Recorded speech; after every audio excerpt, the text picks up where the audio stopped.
Hello, everybody, and welcome to this week's episode of The Awesome with Cody. As usual, I'm your host, Cody, and today we are starting a new theme for May 2020, and it is sci-fi movies I was obsessed with as a kid. It's a theme going on lately, the last 3 months, sci-fi stuff. This month wasn't going to be that, and then I realized, May 4th is known as Star Wars Day, or May the 4th be with you. And I was going to do a bunch of Star Wars stuff, and then I realized I did Star Wars stuff once before, and I could talk about a bunch of newer stuff. I haven't watched the new Clone Wars season, so I can't really talk about that unless I binge watch it one day, and not today, but whatever. But instead I decided to pick 4 movies four sci-fi movies I was obsessed with as a kid that all have their own ties to Star Wars in different ways. Not directly by any means, but they have homages to them. Definitely. So the movies that I'll be talking about this month, there are 4 of them. So today, we're going to be talking about The Black Hole. Next week, we're talking The Last Starfighter. Week 3, I'll be talking about The Explorers, and the last week I'll be talking about Tron, and I threw in Tron Legacy, mainly so I can watch it again, because I do like that movie a lot, but also, it's just good, so we're going to throw it in there too, but really we're talking about Tron. So for the folks who don't know what the black hole is, yes, it is a thing in space, but we're talking about, well, that's what this is about, but we're talking about, The Black Hole, the movie. Oddly enough, the very first Walt Disney production to receive a PG rating. This movie, it's not the most well-received movie in the world, but I don't really care. I dig this movie so much because it's dark. It is real gritty. I mean, they took a lot of chances with it. The big thing about this was on the heels of massive Star Wars everything. When Star Wars first came out, everybody had some kind of sci-fi project they wanted to do, and this was one of them. I'll pull up my list here real quick. So no real big names behind making it, other than actually no, nobody really big behind making it. It was released and on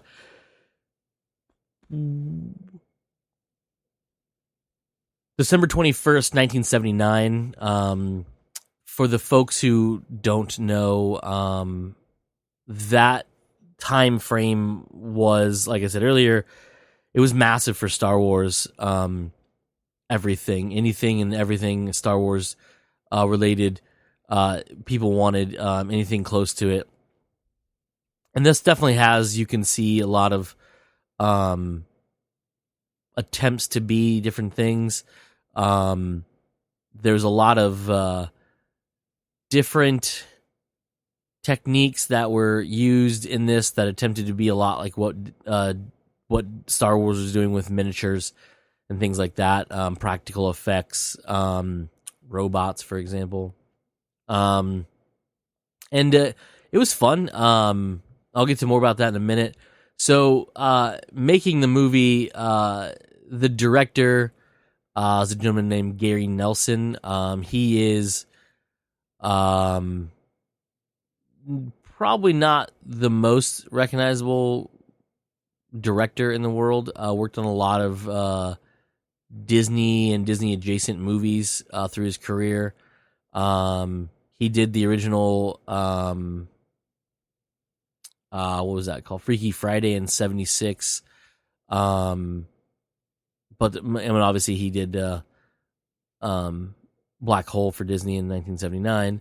But there's a lot. He's done a lot of. There's a handful of movies that he's done. Nothing super standout-ish on there. Jerry Day is a screenwriter for it. He has written a lot of things, nothing of note apparently, but a lot of TV westerns, I believe. But yeah, that's that. Starring. So I'm gonna rattle through some of these names and give off a couple of their main highlights. Nothing huge. First is Maximilian Schell, I believe is how you say his last name. He's a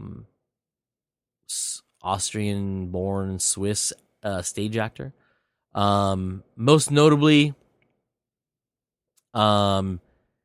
he I can't think of. I was looking through his list of all of his movies and accomplishments. That he's got a ton. Like he's got a lot of movies. None that really stood out to me. Rewatching this today, I couldn't help but just look at him and be like, this is like old Chris Pine, all crazy, because he looked like him for some strange reason to me, but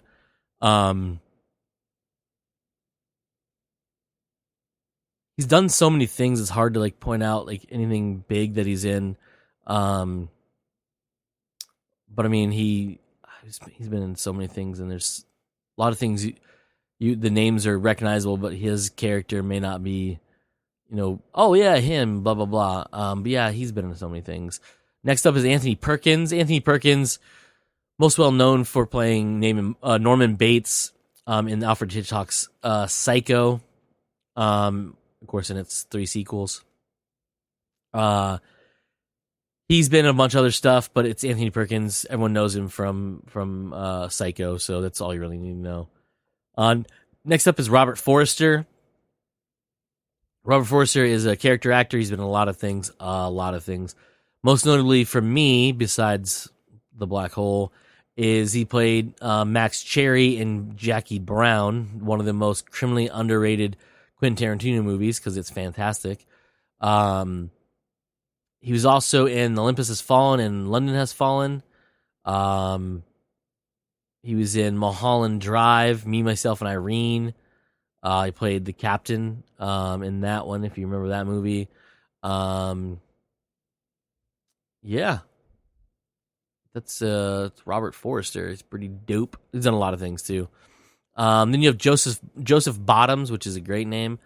Him, I recognize, but I don't know him enough. I was like, man, he looks real familiar, but I don't know if I could pinpoint where he's from. And I was right. I could not. He did a handful of movies between 1974 and 1998. I was looking through the list of them, and I was like, I don't think I can pinpoint him in any of these movies. Television-wise, a lot of TV movies, a lot of onesies on different TV shows, but nothing of note that I could really go and like look at and be like, that's the one you should know him from. But yeah, it's him. He looks familiar, and I don't know why he looked like someone I couldn't think of who it was, but he's just one of those guys, I guess. Next up is Yvette Mino, I think he says this, or Mimo, I'm not too sure. Again, another actress or another person in this movie.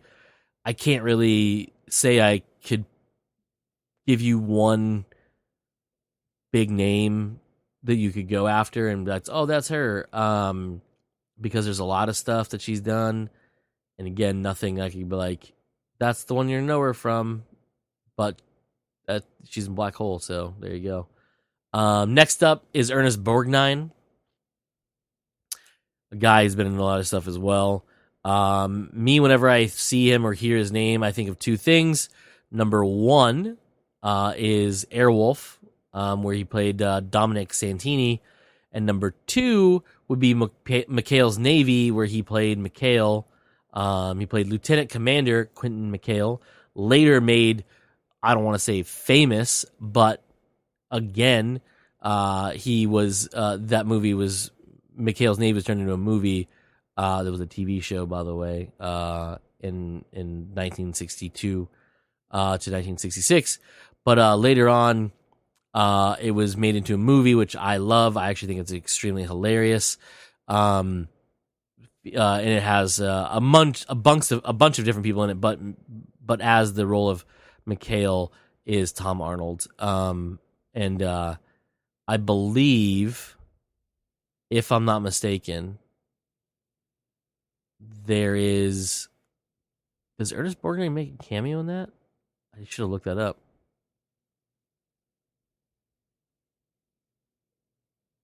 I don't know. Does he? Let's find out. Let's do some research, which I probably should have done beforehand. Boom, boom. There was a movie that was released in 1997 featuring Tom Arnold and yeah, there it is. Admiral Quentin McHale Sr., his dad. That's what it was. Anyways, so Ernest Borgnine's been in a shit ton of stuff, movies and television. Like I said, he's he's also Mermaid Man in SpongeBob. He does the voice, or did the voice for Mermaid Man on SpongeBob. If you guys don't know that character, they even used his likeness for the caricature of him as Mermaid Man, with the famously Cheshire cat-ish smile with the gap in his teeth. But yeah, that's Ernest Borgnine. Fun dude. Then you have Roddy McDowell, who plays Vincent, the computer robot assistant AI thing, who's got pearls of wisdom to drop on people all the time. He's been a voice in a lot of things. So many things. Both stage and screen. Most notably, he was where's it at? Cornelius and Caesar in the original Planet of the Apes series. And then Galen in the spin-off television series of that same stuff. That's the one I know him from. Also, I mean, he's been in Bedknobs and Broomsticks, The Poseidon Adventures, obviously Black Hole, Fright Night 1 and 2. He was in Overboard. He did a voice in Bug's Life. A lot of different things. He's did a lot of voices for that guy. And then last but not least is Slim Pickens. Slim Pickens is the stage name for an American rodeo performer. His real name is Luis Burton Lindley Jr. Goes by Slim Pickens is his stage name for so many things. Television-wise, he's done a lot of things. Movie-wise, he's done a lot of things. He was in one of my favorite movies of all time, which is Dr. Strangelove from 1964. He was also in Blazing Saddles. He played the, if I'm not mistaken, where is it at? Blazing Saddles. You are somewhere over here. Where is his Taggart, right? Yeah. So Blazing Saddles, first off, one of the greatest comedies of all time. A movie that could definitely not be made today, just with the bonkers shit that they did in this movie. But yeah, that he plays Taggart in Blazing Saddles. He's also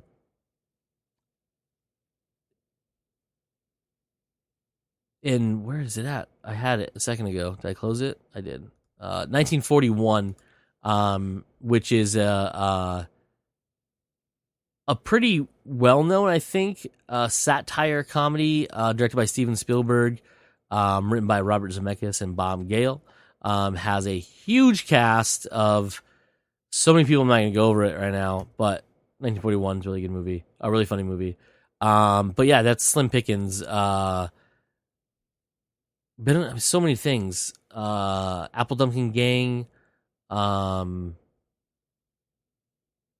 yeah, I mean, just so many different things. And he plays Bob in The Black Hole.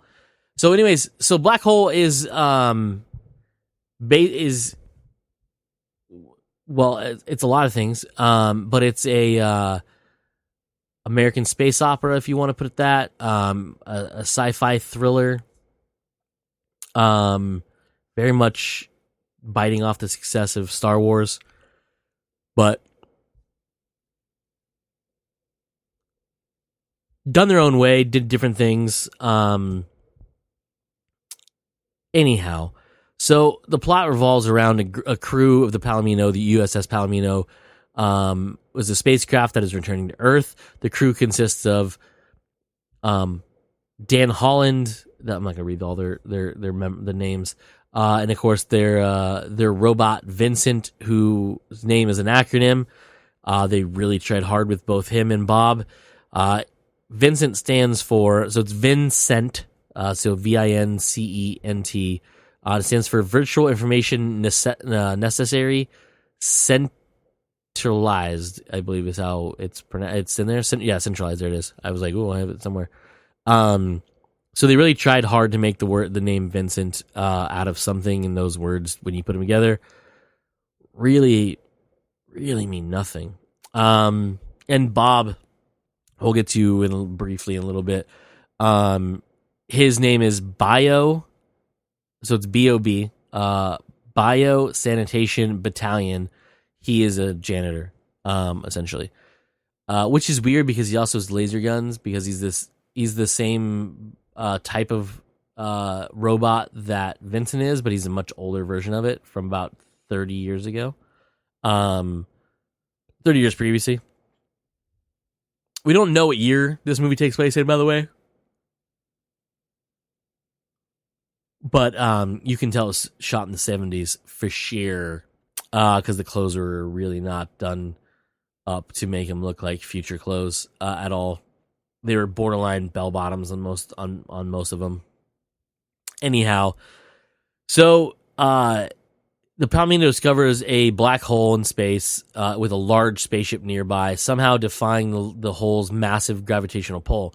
The ship identifies the long-lost USS C.O.D.Y, I believe is how they pronounce it. And it was the ship that Dr. McCrae on the Palomino, her father was on when it went missing, like literally 30 years ago or 20 years ago or whatever it was.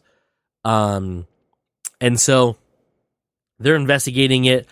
They get a snafu. They get drug into the black hole. They have to use their thrusters to get out. Their ship gets a little damaged. They decide they're going to go land on C.O.D.Y,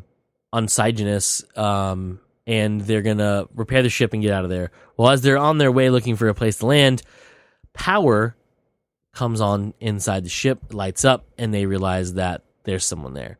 So they go on board. They are greeted by robots. They bring them to the bridge of the ship, which has one surviving human being on it, who is Dr. Hans Reinhard.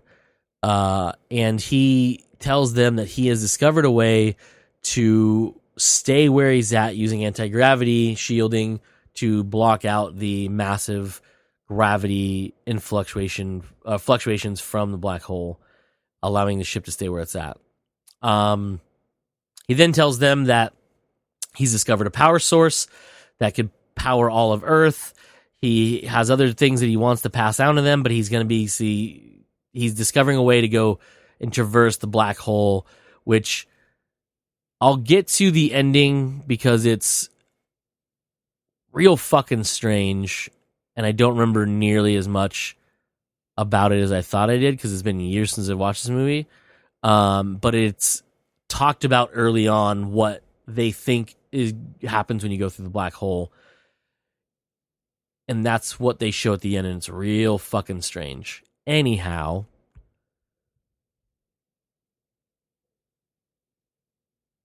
where was I at? Okay, so they meet him. He tells him that the crew, during an accident, a lot of crew members died. Then they got the call to return to Earth. So he sent off the rest of the crew except for himself and Mr. and Dr. McCrae's father. And then unfortunately he died years later. But he helped him build all these robots that help run the ship and help do his experiments and discoveries as well, because they are a big part of it. The crew find out, I'm going to jump ahead a little bit, that Reinhardt's not exactly all there. He talks weirdly about life and living forever and things like that. His main henchman, known as Maximilian, which is funny that the robots call him that and his real name is that. Anyhow, is his kind of bodyguard protector type thing. Big robot, floats around, has a couple different weapons, got laser blasters, buzzsaw thingies. I don't remember what the other ones were. The other hands, doesn't matter. He's a menacing guy. Vincent tries to confront him, but he's way bigger than him. And Vincent's guns have been deactivated. Anyhow, so most of the crew feels very apprehensive about this. Two of them do not. They decide that he's worth trying to save at least his discoveries, and so he's trying to basically keep them there. He has this really weird, like, I don't want to say relationship with the daughter of the guy he's on there with, but he's very creepy around her. Anyhow, whatever. So the crew of the Palomino end up finding out that the robot crew members are actually the humanoid remains of the original crew member after they tried to commit mutiny, and Reinhardt killed them and turned their not killed them, but turned them into robot cyborg slave thingies, and that's who runs the ship now. And it's very terrifying. Then from there, they decide they need to get the fuck out of there. Anthony Perkins' character, Alex Durant, wants to stay and go through the black hole. He thinks he can do it. When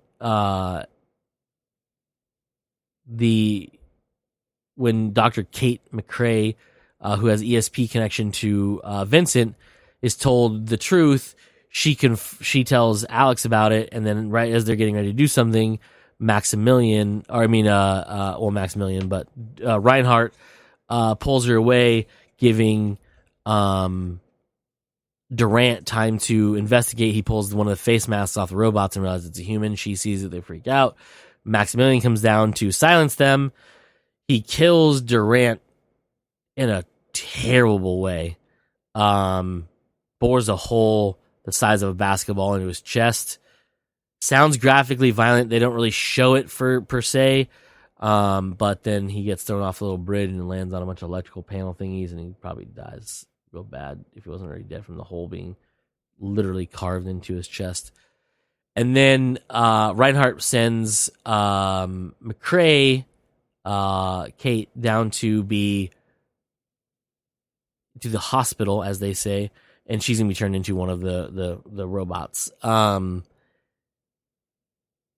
So then our heroes from the Palomino after discovering this, go after to save her when they need to be getting on their ship and getting the fuck out of there because he's going to drag them into the black hole. Ernest Borgnine is a coward. He not in real life. This character, sorry, Booth, Harry Booth. He basically lies about hurting his leg and stays behind and then tries to take the ship. But Reinhardt gave an order, so as soon as the ship is clear to shoot it, they do not do that. It crashes and blows up a hole inside of the big ship. the Cygenus, I believe is how they say it. I think I've said it 3 different ways now. And then as he's going into he's bringing the ship into the black hole, they realize that they're not going to be able to get out of their ship, or they're not going to be able to go anywhere other than, with them. And then it dawns on them there's a probe ship they can use to try to get away. Well, when the ship starts to go through, the gravitational field is disrupted. A meteor shower rips it to shreds, causing irreparable damage and killing Reinhard as the ship is being dragged into the black hole. The crew from Palomino, what's left of them, with the aid of Bob, rest in peace, buddy. Him and Vincent kill or destroy Maximilian, and then they get on the boat, or on the probe ship, and they take off. But little known to them is right before he was killed by falling monitor, Reinhardt had programmed the probe to go through the black hole, and so they're on there thinking you're going to get away, and the controls are not responding, and they basically go through the black hole. And this is where it gets fucking strange. All right, earlier in the movie, one of the characters says, they're talking about what's through the black hole, if anything, and it's like God's eye or something like that, or whatever. And they think that they go through there, they're going to find, like, it's going to be the way to heaven or whatever it is, right? That's not very sciencey. Well, guess what fucking happens? They go through, and a surreal sequence, including inside the black hole, which resembles heaven and hell. Reinhardt becomes merged with Maximilian in a burning, hellish landscape populated by dark-robed specters resembling the Cygenus drones. Next, a floating angelic figure with long flowing hair passes through a cathedral-like arched crystal tunnel. The probe ship carrying Holland, Pizer, McCrae, and Vincent then emerge from the white hole, so black hole, white hole, and are last seen flying through space towards a planet near a bright star. Yes, that's what happens at the end of it. I don't remember it happening that way. I don't remember the depiction of hell, which looked fucking crazy. And the fact that it's in a Disney movie is nuts. Even though Black Cauldron has an image of hell in it too, if I'm not mistaken. So does Fantasia, right? Doesn't matter. Anyhow, so yeah, that's Black Hole. The first of the sci-fi movies I was obsessed with as a kid. I did not tell my Star Wars story today. So I've told this. I don't think I've ever told on here. I know I've written it down and posted it places. I should probably post those somewhere. Anyways, more permanent than Facebook, because fuck trying to find stuff on there. My Star Wars story would be for today, because I'm going to do that instead of doing Star Wars related stuff. I'm just going to tell you a Star Wars story from my past. I'll start from the beginning. Is when I was younger, my brother Dustin would he loved Star Wars. He was 2 years older than I am. He loves Star Wars. He's the one that got me into sci-fi. He's the one that got me into Star Wars. But when I was younger, real young, before I could really understand movies, he would explain to me the significance of what's going on in the movies. So, the relationship between, he knew he had seen all the movies, not so much in theaters. I think my parents might have taken him to see Return of the Jedi, but I don't remember. But we used to watch them all the time on our VHS. And I think we watched them on Laserdisc 1 or 2 times too, because of a neighbor. But he would explain to me the significance in the story and who's who, so I can understand it, and breaks it down for the idiot child that is his brother, so I can get enjoyment out of it too. And then we would watch them tirelessly. And then obviously later on in life, when they released the prequels, we were obsessed with those. We saw episode 1 like 16 times in theaters. Bonkers, I know. But yeah, multiple times a day, back-to-back screenings. It was insane. Anyhow, so that's my Star Wars story for this week. For this episode, this week also. I will do one of these at the end of each episode, kind of a way to tie it into Star Wars. And the reason I'm doing these because, again, these are sci-fi movies I was obsessed with as a kid because of Star Wars. My brother and I would just devour anything sci-fi, and this is one of the ones we used to love. This one, Black Hole and Ice Pirates, were two movies that were synonymous to me, and I could have swore they were like somehow tied together when I was younger. I knew now they're not. But Ice Pirates is another one. I didn't put it on this list because I went a little differently. And plus, Ice Pirates isn't an awesome movie, where Black Hole is an awesome movie. It's a fun movie, and I like Ice Pirates, but it's not as good as these other ones that I'm going to be talking about this month. Anyhow, that's it for this week's episode, everybody. Again, this has been The Awesome with Cody. I have been your host, Cody, and as usual, at the end of this, I always like to say, let's be awesome.